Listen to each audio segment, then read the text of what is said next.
Hello students, आप सभी का एक बार फिर से स्वागत है।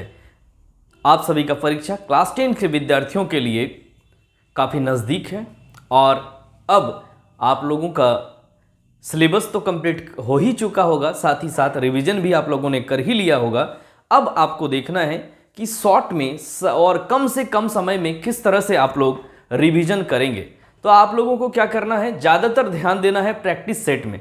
तो चलिए इसी क्रम में आज हम लोग गणित का एक सैंपल सेट लाए हैं जिसमें काफ़ी महत्वपूर्ण प्रश्नों को लिया गया है। तो चलिए देखते हैं कि क्या क्या प्रश्न इसमें हैं और इन प्रश्नों को आप कैसे सॉल्व कर पाएंगे। ये जो सारे प्रश्न हैं ये सारे इस बार परीक्षा की दृष्टि से काफ़ी महत्वपूर्ण है और आपके पूरे सिलेबस से लिया गया है। हर एक चैप्टर से ये क्वेश्चन है। तो चलिए देखते हैं हम लोग कि कौन कौन सा प्रश्न इसमें है और किस तरह से आप लोग इसको सॉल्व करेंगे। तो फर्स्ट क्वेश्चन हम लोग ले लेंगे 225 को अभाज्य गुणनखंडों के गुणनफल के रूप में। आप लोगों ने इस बार का जो मॉडल सेट देखा है उसमें भी इस तरह का प्रश्न था, तो उसी पैटर्न पर हम लोग आज क्वेश्चन को देख रहे हैं और सॉल्व करने वाले हैं। तो 225 को अभाज्य गुणनखंड के रूप में कैसे लिखेंगे। आप लोग जानते ही होंगे कि अभाज्य गुणनखंड कैसे निकालते हैं। 225 क्या करना है आपको, सबसे पहले कोई भी नंबर जिसका अभाज्य गुणनखंड निकालना है उसको 2 से डिवाइड करेंगे। नहीं जाएगा तो 3 से, नहीं जाएगा तो 5, नहीं जाएगा तो 7, इस तरह से आपको भाग देना है। ठीक है, अभाज्य गुणनखंडन मतलब नंबर को जो भी संख्या दी हुई होगी उसको टुकड़ों में आपको बांट देना है और सारे टुकड़े क्या होंगे, अभाज्य संख्या होंगे और इस संख्या को अभाज्य संख्याओं के गुणनफल के रूप में आपको लिखना है। तो चलिए देखते हैं। सबसे पहले हम लोग इसको 2 से, ये नहीं जाएगा, 3 से देखेंगे तो 2 2 4 5 9, 3 से भाग ये जाएगा। 3 से जब इसको भाग देंगे तो 7 तिया 21 और 15 5 तिया 15 आ जाएगा। फिर इसको 3 से भाग देंगे तो 15 आएगा, फिर इसको 3 से भाग देंगे तो 5 आएगा।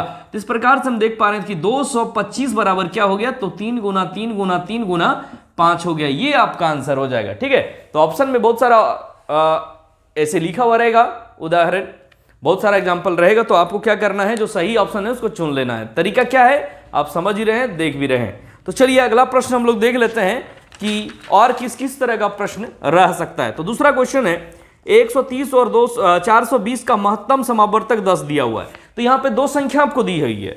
क्या क्या है, 130 और 200। 130 है और दूसरा है 420 और इसका HCF आपको दिया हुआ है। HCF कितना है, तो HCF इसका 10 है। कैसे सॉल्व करेंगे, आपको करना क्या है, एलसीएम निकालना है। कैसे करेंगे, तो आप लोग फॉर्मूला जानते होंगे। एलसीएम बराबर क्या होता है, दोनों संख्याओं का गुणनफल जो भी संख्या दी हुई है बटे HCF यानी कि 10। इससे इसको डिवाइड कर दीजिए और 130 को 42 से आप गुना कर दीजिए। जो भी आपको आंसर मिलेगा वो आपका आंसर हो जाएगा। तो चलिए इसको आपको कर लीजिएगा। आगे देखते हैं HCF A और 8। तो कोई एक संख्या A है और दूसरा संख्या 8 है। इसका HCF है 4 और LCM है 24।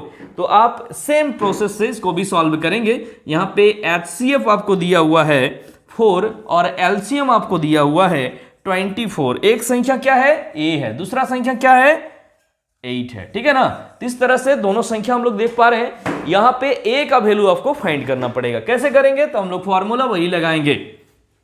दोनों संख्याओं का गुणनफल यानी कि A गुना 8 बराबर क्या हो जाएगा, HCF गुना LCM मतलब 4 गुना 24। इसको आप सॉल्व कर लीजिए तो आपको A बराबर क्या मिलेगा, 4 गुना 24 बटे 8। 8 से ये कट जाएगा 3 बार में तो 4 तिया 12। इस तरह से 12 आपका आंसर हो जाएगा।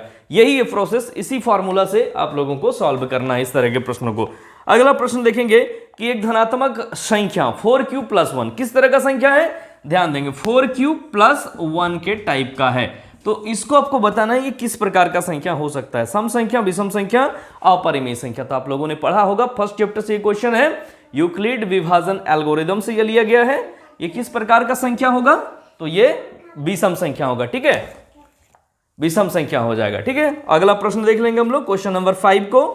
तो 5 नंबर क्वेश्चन है द्विघात बहुपद x² + 7x + 2 के शून्यकों का गुणनफल।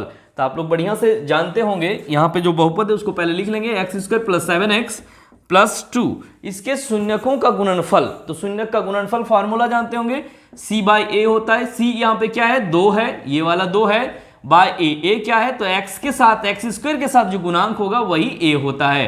तो 2/1 यानी कि 2 हो जाएगा। इस तरह से क्वेश्चन नंबर 5 आप लोगों ने सॉल्व कर लेंगे। अब आगे देखेंगे, उससे पहले हम इसको थोड़ा सा इरेज कर लेते हैं।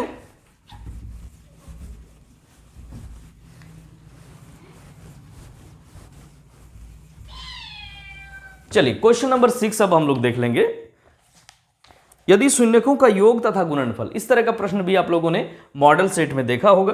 तो शून्यकों का योगफल यहाँ पे दिया हुआ है, क्वेश्चन नंबर 6 हम लोग सॉल्व करेंगे। अल्फा प्लस बीटा, हम लोग अल्फा बीटा से शून्यकों को दर्शाते हैं। तो अल्फा प्लस बीटा का क्या हो जाएगा 3, और अगला क्या दिया है अल्फा इंटू बीटा, क्या है इसका वैल्यू तो -2 है।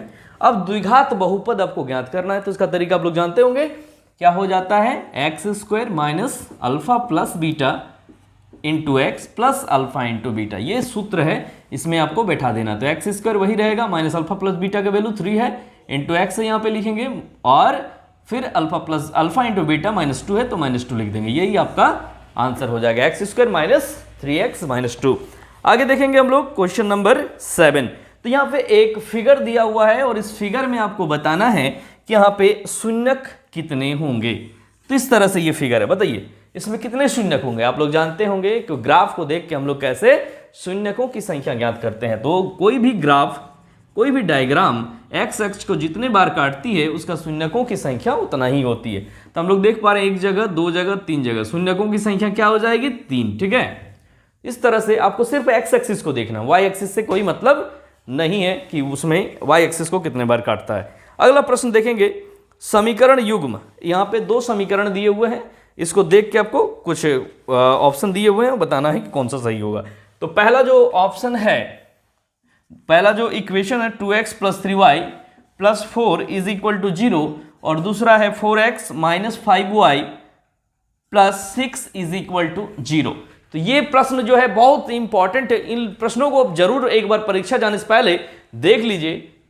तो यहां पे आप देख पा रहे हैं कि x का जो गुणांक है वो a1 होता है, y का गुणांक a2 होता है, और ये c1 हो जाएगा, ठीक है।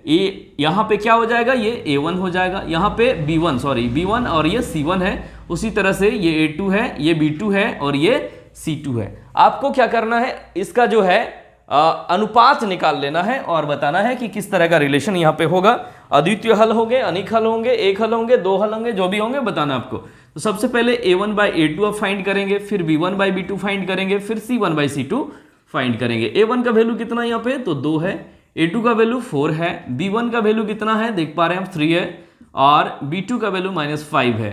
इसको आगे सॉल्व करेंगे, यहाँ 4/6 हो जाएगा। तो देखते हैं क्या फर्स्ट का दोनों बराबर है या नहीं है। तो ये 2/4, ये 3/-5 कभी भी बराबर नहीं हो सकता, ठीक है ना। तो जब a1/a2 is not equal to b1/b2 हो तो क्या करते हैं हम लोग, अद्वितीय हल होता है इसमें, ठीक है ना, मतलब एक ही हल होंगे। तो चलिए अगला प्रश्न अब देख लेते हैं। समीकरण युग्म y = 0 तथा y = -5 का हल। तो देखिए इस तरह के प्रश्न में आप लोग मिस्टेक करते हैं। क्या क्या दिया है, तो y = 0, y = 0 किसका होता है, आप लोग ध्यान से अगर क्वेश्चन को समझ रहे हो तो आप बता सकते हैं y = 0 मतलब x एक्सिस में हमेशा y = 0 ही होता है। अब कहीं भी x एक्सिस में ले लीजिए कोई बिंदु, आपको x का वैल्यू हमेशा 0 मिलेगा, y का वैल्यू 0 मिलेगा, ठीक है ना। तो ये जो x एक्सिस है वो आपका हो जाएगा y = 0 का एक समीकरण, एक डायग्राम, ठीक है। आगे y = -5, तो -5 कहाँ होगा, -5 यहाँ होगा, ठीक है ना, क्योंकि देखिए ये हो गया 0 या -1 -2 -3 इस तरह से आके -5 होगा, तो -5 सीधा रेखा होगा। अब ये जो x एक्सिस है और ये y = -5 है, इसमें क्या रिलेशन है बताना है।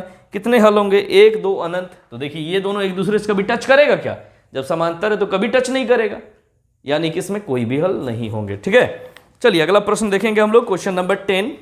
समीकरण, यहाँ पे भी 2 समीकरण दिए हुए हैं, इसमें भी बताना है कि समपाती है, प्रतिच्छेद है, समांतर है या लंबवत है। तो 2 समीकरण को पहले आप लिखेंगे, 6x - 2y + 9 = 0, और दूसरा है 3x - y + 12 = 0, ठीक है। तो यहाँ पे 2 समीकरण है, इसमें बताइए किसके कितने प्रश्न हो जाएंगे, ठीक है, कितने हल हो जाएंगे, ठीक है। तो चलिए जल्दी से इसको सॉल्व कीजिए और बताइए इसका सॉल्यूशन क्या हो जाएगा। तो देखिए आप क्या करेंगे, इसमें भी रेशियो निकालेंगे, 6/, कमेंट में आप लोग जरूर लिखें, ठीक है, 6/3, फिर -2/-1, और इसका हो जाएगा 9/12। तो हम देख पा रहे हैं इसको जब डिवाइड करेंगे तो ये 2 हो जाएगा, इसको डिवाइड करेंगे 2 होगा, ये 1/कितना होगा 3/4 होगा। तो ये दोनों बराबर हो रहा है, लेकिन थर्ड वाला बराबर नहीं होता। ये कब होता है, जब समांतर रहे तब। a1/a2 is equal to b1/b2 is not equal to c1/c2। ये तभी होता है जब रेखाएं समांतर होती है, यानी कि इसका कोई हल नहीं होगा, मतलब यहां पे समांतर हो जाएगा। ठीक है, अगला प्रश्न देखेंगे हम लोग। अगला प्रश्न है x plus 3y is equal to 5 and 2x minus y is equal to 3 हो तो x का मान क्या हो जाएगा। ठीक है, यहाँ पे x का मान आपको बताना है और प्रश्न क्या है यहाँ लिख लेते हैं हम लोग, x plus 3y is equal to 5, दूसरा है 2x minus y is equal to 3। आपको करना क्या है, आपको सॉल्व करना है और इसका x का मान फाइंड करना है। अब क्या करेंगे, समीकरण 1 को 2 से गुना कर देंगे। ठीक है ना, तो समीकरण 1 को 2 से गुना कर दीजिए या समीकरण 2 को 3 से गुना कर दीजिए, जो आपको आसान लगे आप वही कीजिए। तो समीकरण 2 को ही हम कर दे रहे हैं 3 से गुना। ठीक है, तो ये क्या हो जाएगा, ये हो जाएगा आपका 3 दूना 6x माइनस 3y बराबर 3 तिया 9। ठीक है, अब आप समीकरण 2 इसको ले लीजिए और समीकरण 1 ये हो गया, दोनों को क्या कर रहे हैं, जोड़ दीजिए। तो 3y plus 3y minus 3y cancel हो जाएगा, जब जोड़ेंगे तो आपको 6 और 1 7x मिलेगा और इधर से आपको मिल जाएगा 5 और 9 चौक 2, यानी कि 7x बराबर चौक 2, तो x बराबर कितना, चौक 2/2, यानी कि x बराबर आपका 2 मिल गया। तो यही आपको फाइंड करना था। इस तरीके से आप क्वेश्चन को सॉल्व करेंगे। अगला प्रश्न है आपको कि x इक्वल टू 2 तथा y इक्वल टू 3 समीकरण 2x प्लस वाई बराबर k का हल हो तो k का मान क्या हो जाएगा। ठीक है ना, तो चलिए इसको यहां पे हम लोग सॉल्व कर लेते हैं। x बराबर कितना है, 2y बराबर 3 है और एक समीकरण दिया है 2x माइनस वाई बराबर k है। ठीक है, तो 2x प्लस वाई बराबर k है, जिसमें x का वैल्यू 2 और y का वैल्यू 3 है। तो यहां पे रख दीजिए x का वैल्यू 2 और y का वैल्यू 3 बराबर k, जोड़ लीजिए, 2 दूना 4 प्लस 3 7, 7 बराबर k हो जाएगा, तो k का मान 7 आ गया। इस तरह से आप क्वेश्चन को सॉल्व कर सकते हैं। ये सारे इंपॉर्टेंट क्वेश्चन है, इस तरह का क्वेश्चन आपका मॉडल सेट में दिया हुआ भी है और ये एकदम उसी पैटर्न पर आधारित है। ठीक है, चलिए, और सारे क्वेश्चन आपके बुक से। द्विघात समीकरण की घात बताइए, द्विघात समीकरण की घात क्या होगी, तो द्विघात, घात कितना होता है द्विघात में, x² प्लस 5x प्लस मान लीजिए 9, ये स्टैंडर्ड उसका तरीका है, उसी से हम द्विघात समीकरण है, जिसमें x² में ही हमको पता चल रहा है कि घात कितना है, 2 है।